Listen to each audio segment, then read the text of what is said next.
ও মাসি বাড়িতে এসেছি আজকে এসে আমি জগন্নাথের জন্য কত কিছু করেছি। এটা নাম কি? এটার নাম ভুলে গেছি। আর এখন আমি আমের মালপোয়া করছি, এদিকে কলার বড়া করছি। এই যে দেখো, আমি অতটা রান্নার দিক দিয়ে এক্সপার্ট না, আমার একটু সময় লাগে, ঠিক আছে, সব কিছু করতে বন্ধুরা।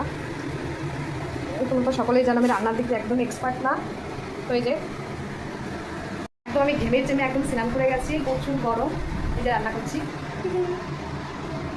রান্না কমপ্লিট হয়ে গেছে বন্ধুরা। দেখো তেলের মধ্যে কেমন দুটো করে ভাজছে, দুটো লাস্টে মানে আমার শর্ট টাইম শর্ট, তখন আমি দুটো করেই মানে ব্যবহার করছি, যেহেতু আমার কলার বড়াটা ভাজা হয়ে গেছে। আর এই দেখো বড়াগুলো এটা পুড়িয়ে গেছে।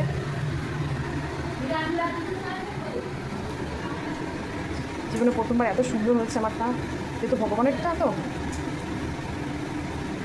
বসে আলুর চপের মতো হয়েছে। ও কি দারুণ। টাটা। আর এই দুটো থেকে রান্না করতে গিয়ে পড়ে গেছিলো, তার দুটোটা দেখলাম ঠিকঠাকই আছে, তারপরে কাঁচা হয়নি। দিদি বললো ঠিকই আছে।